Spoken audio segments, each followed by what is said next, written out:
本体高斯的战力有多离谱，直接打哭了眼前的巴尔坦星人。然而这龙虾怪背后的真相却令人动容。就在巴尔坦星人宣布移居地球之时，防卫军战斗机直接入侵了巴尔坦星，在一番狂轰滥炸下，也激怒了龙虾怪，随即发出光线，上百艘战斗机全军覆没。此时人类的屏障仅剩 SRC 的战机，而一向主张和平的 SRC 放出了大喇叭，播起了和平的音乐。在人类一致的歌声下，空中的巴尔坦星人似乎被歌声打动，沉睡了过去，缓缓落在了地面。而就在 SRC 还在思考下一步行动时，森村指挥官却命令军队趁他睡要他命。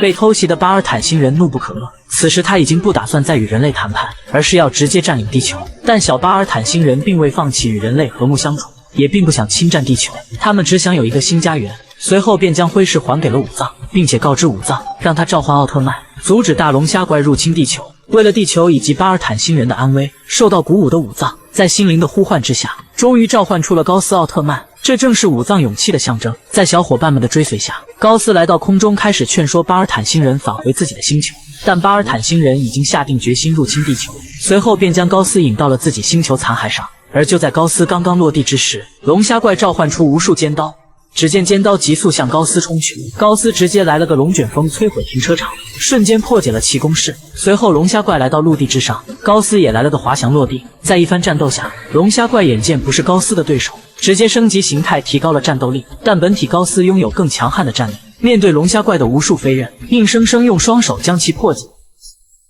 但此时龙虾怪一发光鞭捆住了高斯，眼看即将触及龙虾怪的攻击范围，高斯一个蓄力挣脱光鞭，在拉开距离后直接变身日冕形态。这个形态下的高斯犹如战神附体，一拳便打断其触手，更是在肉搏状态下占尽上风，甚至利用瞬移耍的龙虾怪团团转。气急败坏的龙虾怪直接分出5个分身，可万万没想到高斯也同样分出5个分身。眼见无法讨到一点便宜，龙虾怪随即恢复真身开始战斗，但无论是力量还是速度，都被高斯稳稳压制一头。即使自己再次发出坚刃射向高斯，可高斯犹如开挂般，再次利用旋转破解了攻势，战力恐怖如斯。随后高斯直接发射大招将龙虾怪击飞。